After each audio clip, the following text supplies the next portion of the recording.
Three drug classes, one pathway, three completely different side effect profiles. If you know where each one acts, you never have to memorize a side effect list again. Let's go. Let's take a look at the arachidonic acid pathway. First of all, we are going to have membrane phospholipids being converted into arachidonic acid by the enzyme phospholipase A2. Once arachidonic acid is released, it goes down two pathways. And what are these pathways? The first one is going to be the lipoxygenase pathway, where the arachidonic acid will be converted into hydroxyperoxyecosa tetraionic acid, that's HPETE. And the HPETE will be converted by the 5-lipoxygenase into leukotriene A4.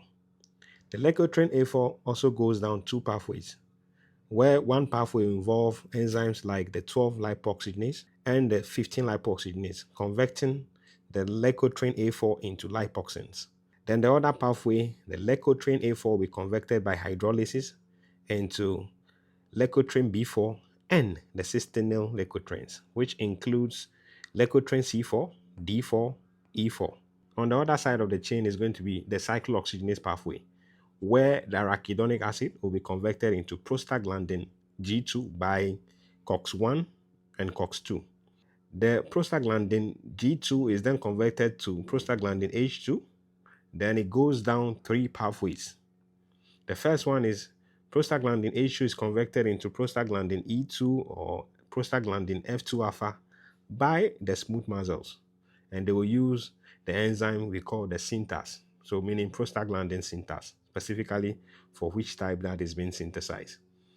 Then prostaglandin H2 again will be converted into prostaglandin I2, also known as prostacyclin, using the same enzyme synthase. So it will be prostaglandin I2 synthase. But this reaction is going to be catalyzed by the cyclooxygenase 2 enzyme as well.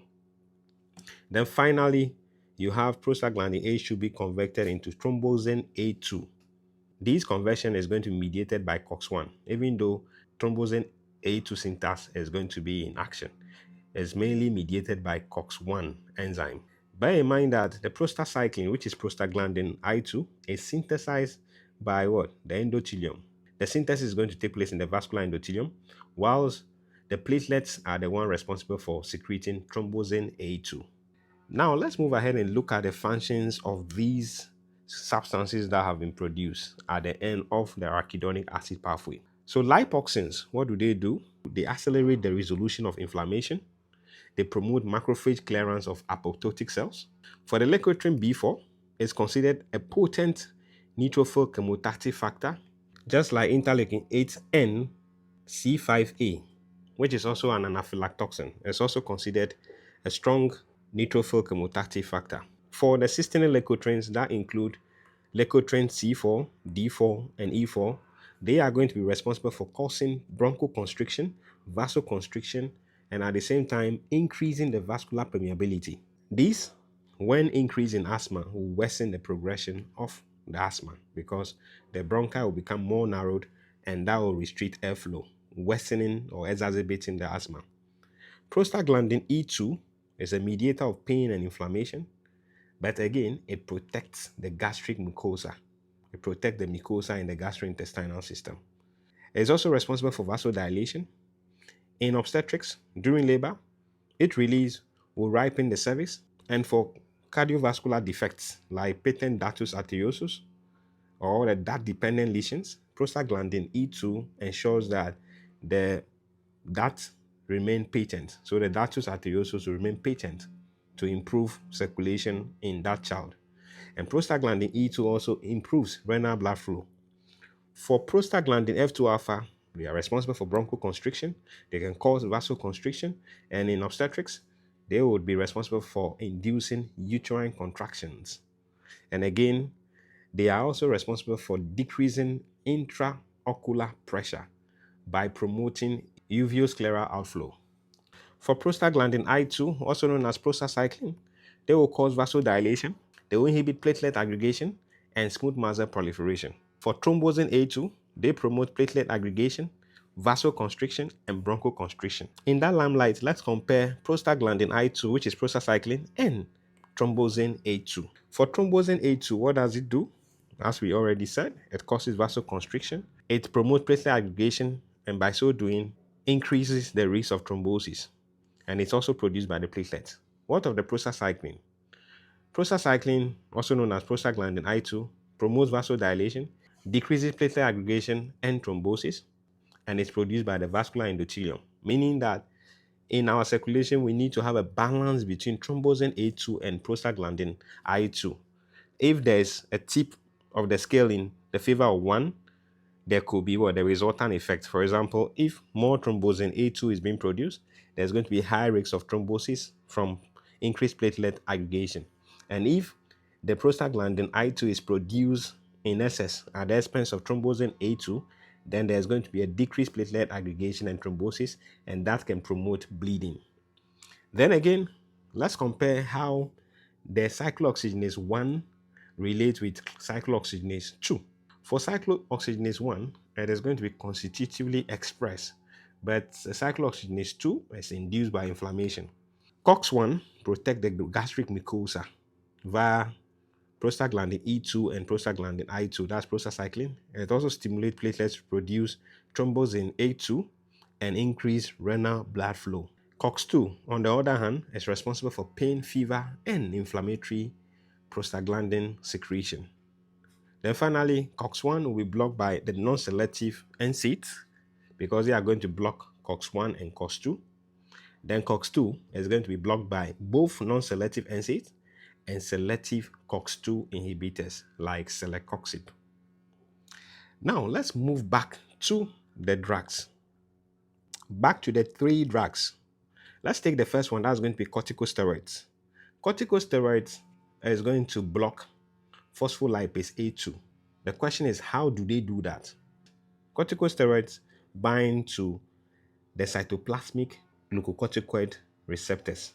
And once they are bound to those receptors, there is going to be a translocation of the corticosteroids into the nucleus. On arrival in the nucleus, they then induce the transcription of lipocortin 1, also known as annexin 1. And the resultant effect of that transcription is going to be the inhibition of phospholipase A2. And remember, once phospholipase A2 is blocked, arachidonic acid cannot be released.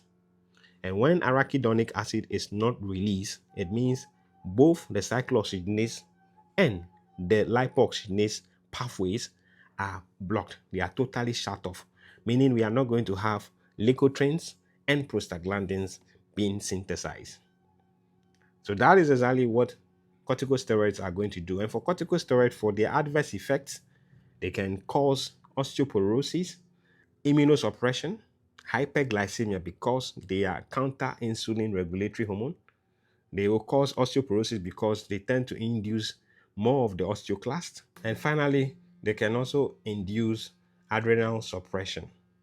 Now let's come back to the NSAIDs. The NSAIDs, especially the non-selective NSAIDs, what they are going to do is that the NSAIDs, that's the non-selective ones, block both COX-1 and COX-2. And by inhibiting both COX-1 and COX-2, the cyclooxygenase pathway will be shut down, meaning prostaglandins and thromboxane A2 will not be synthesized. And that will shun the whole arachidonic acid to the lipooxygenase pathway, meaning more leukotrienes will be produced. And leukotrienes, what do? They promote bronchoconstriction. So in an asthmatic patient who is given NSAID, the asthma will get worsened because of the leukotrienes. For the selective COX-2 inhibitors, they selectively inhibit COX-2. And COX-2 is responsible for the synthesis of prostaglandin I2 by the endothelium. So in the case of a blockade of COX-2, it means we are going to have COX-1 free, which will be promoting the synthesis of thromboxane A2 by the platelet. If more thromboxane A2 is synthesized, then that patient is going to be at high risk of increased platelet aggregation and thrombosis. So selective COX-2 inhibitors are going to be contraindicated in patients with prior myocardial infarction in that case. So looking at the three medications, we can say that the steroids are better off in asthmatic patients as compared to the NSAIDs. Why? Because the steroids shut down the whole arachidonic acid pathway. It shut down the release of arachidonic acid. By so doing, leukotrienes and prostaglandins will not be what? Synthesized. And that will improve the symptomatics in asthmatic patients. But if you take the NSAIDs, as we already said, they will only shut down the cyclooxygenase pathway and cause the shunting of arachidonic acid to the lipoxygenase pathway, where more leukotrienes are synthesized. That will promote bronchoconstriction, worsening the asthma. For the NSAIDs like indomethacin, ibuprofen, naproxen, and aspirin, they are very good at blocking the COX-1 and COX-2 enzyme because they are non-selective.